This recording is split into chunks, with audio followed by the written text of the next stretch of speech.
So I'd be lying if I said that this was a highly requested video. No one asked my opinion on this, but I'm going to share my opinion on this anyways. So today we're talking about Nikola Motors and why I'm just not convinced in their vision.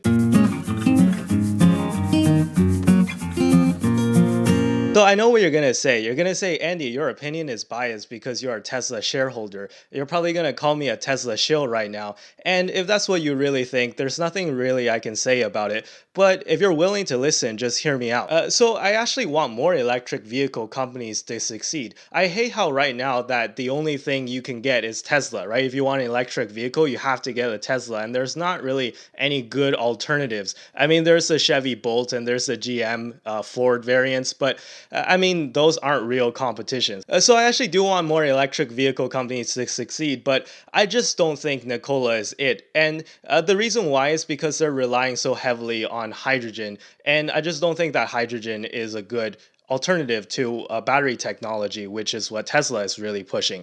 But before I get into that, let's go through a company profile of what Nikola is. So Nikola Motors is a company that's based out of Arizona, and they make electric vehicles. So in particular, they make electric battery vehicles as well as hydrogen vehicles, so hydrogen fuel cell. Now they've gained a lot of attention recently because of their merger with VectoIQ Acquisition, which is a company that specializes in investing in up-and-coming technologies.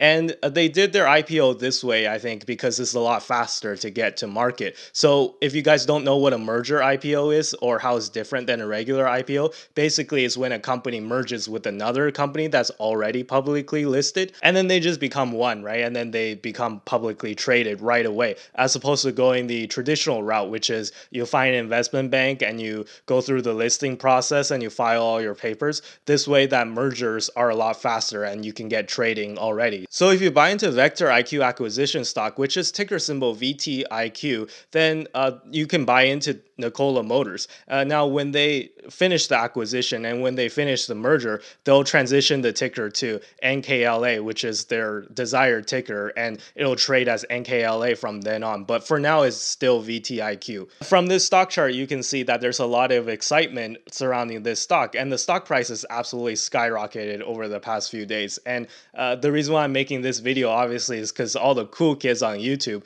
are talking about it, right? I know I'm super late to this party and a lot of other people have already made videos on this, so I thought I'd add my own 2 cents and add my own opinion to this. So without further ado, let's explain why I'm not buying any Nikola stock, and here are the reasons why. Number 1, hydrogen is a dead end, in my opinion. So I think that hydrogen is a dead end because of cost. So there's a reason why Tesla didn't go with hydrogen. So at some point, Tesla decided we're going to go all into battery technology and not go into hydrogen. And there's a good reason why. And the cost of hydrogen is just so much higher. So I'm going to put up a chart with the Toyota Mirai, which is Toyota's version of the hydrogen fuel cell vehicle, versus a Tesla, versus just a regular gasoline vehicle, and you can see the difference in terms of cost. Now for Tesla, for $1 you can get almost 28 miles versus only 6.6 miles on a Toyota Mirai. Now that's a huge difference, and if you look at the next column, which details the cost of running these vehicles, you can see that the Toyota Mirai is just so much higher than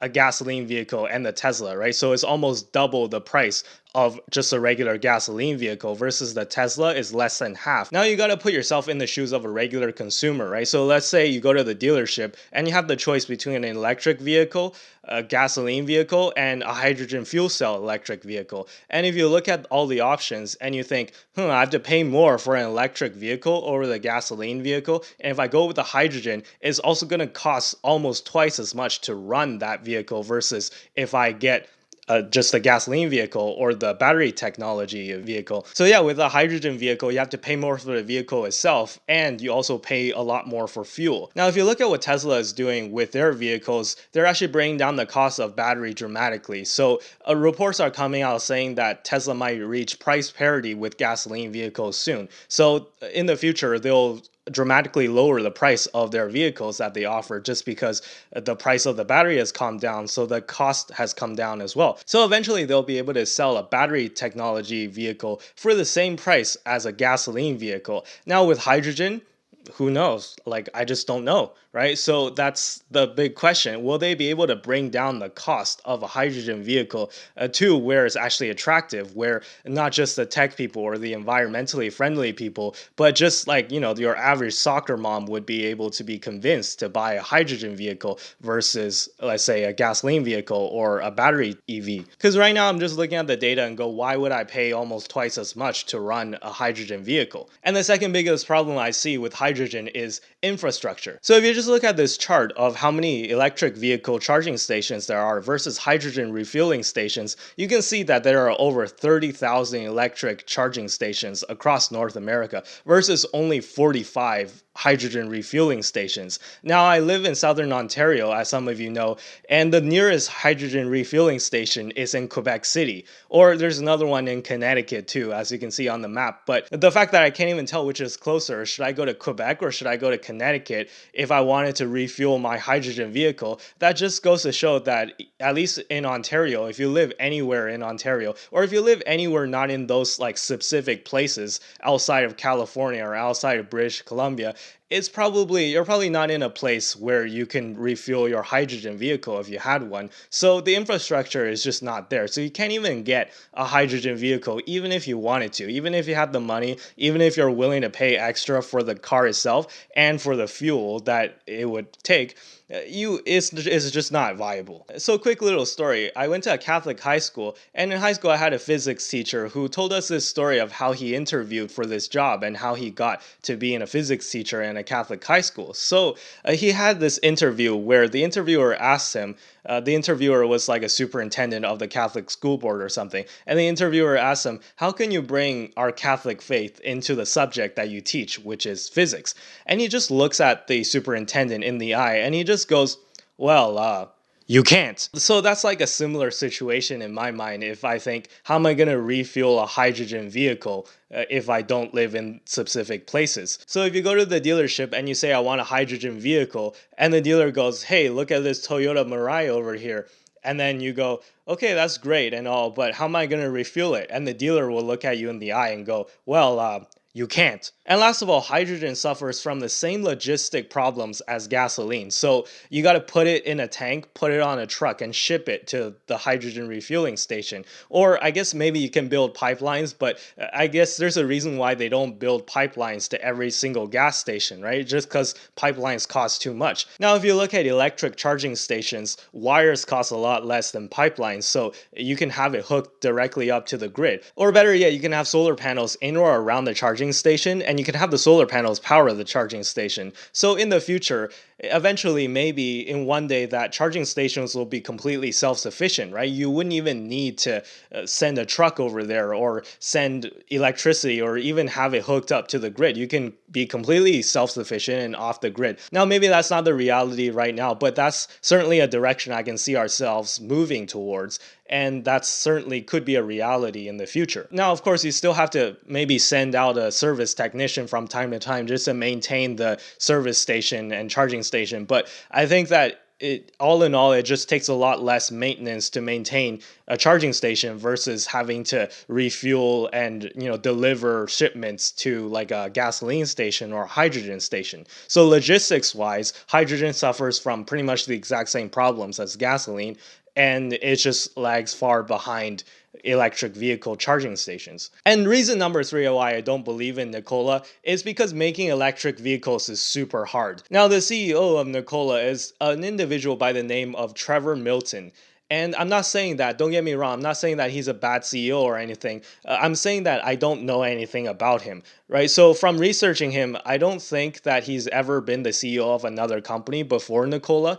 And I'm not saying that he's not talented or anything like that. It's just he's got no track record, right? So the management seems like they're relatively inexperienced, and that could be a bad thing, right? I'm not saying that it necessarily is, but making electric vehicles is a hard job, and maybe having inexperienced management could be an obstacle to getting this on the road. Now you're going to say, well, everybody has to start from somewhere, right? Which is true, but if you look at Elon Musk, let's say, before Tesla, he ran PayPal, and he ran a company called Zip2.com or something like that, or X.com. He ran a lot of other companies before he joined Tesla, so he also had his SpaceX thing going on at the same time as Tesla. So Elon Musk does seem like he was a lot more experienced when he started Tesla than a lot of the management team that is running Nikola right now. Again, I'm not saying that they're a bad management team, and I'm not saying that they can't do it. I'm just saying that it's very hard to make a good electric vehicle company, and anyone who's tried that can certainly tell you. Now, to name an example, you remember Dyson? Yeah, the company that makes the bladeless fans and the thing that you can like stick your hand through.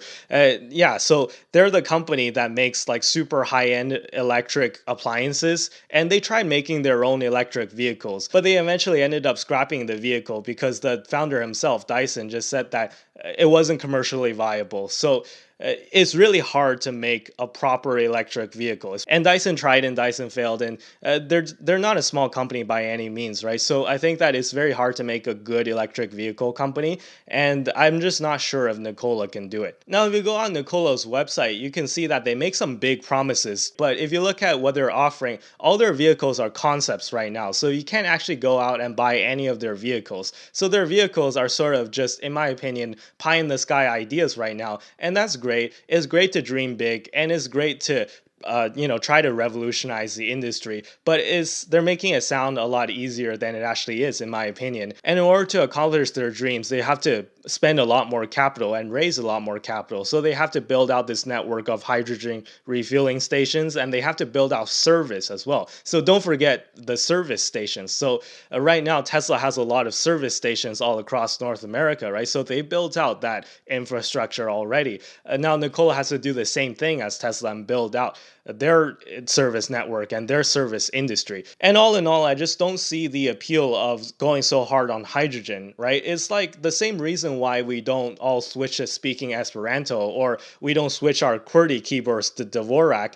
It's just because there's not really a good reason to switch to the alternative, right? So you're thinking, oh yeah, gasoline's dying, we're going to switch to electric, and we have to choose between battery and hydrogen. And why can't we have both, right? Why can't both succeed? Well, it's just like if battery is already built out, why do we have to spend billions of dollars building a hydrogen network? Is hydrogen that much better than having battery technology? I mean, they're both electric, right? So they're both renewable, and you can get your electricity from renewable resources. So it's more versatile anyways, right? You can even have nuclear power stations and stuff, which is nuclear is not technically like fully renewable, but for all intents and purposes, the amount of nuclear fuel that we have on this planet can definitely drive our energy needs for a long time, right? So if we have battery technology that's just so much more versatile compared to hydrogen, why are we spending billions of dollars building out a hydrogen network when we already have an established network that's built by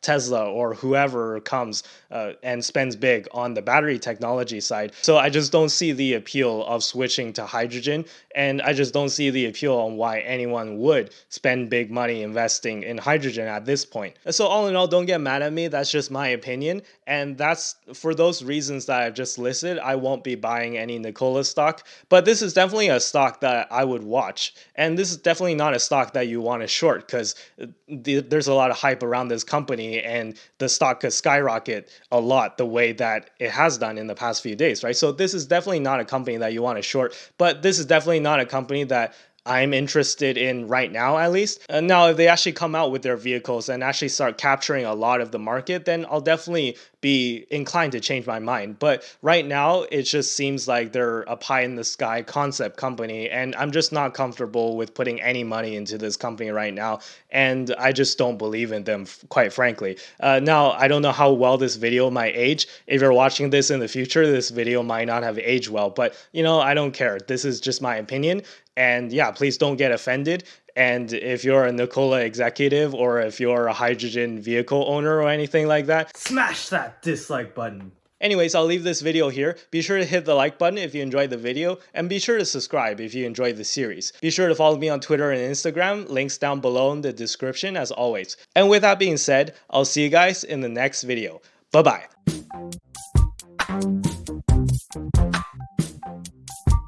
Wait till this truck passes.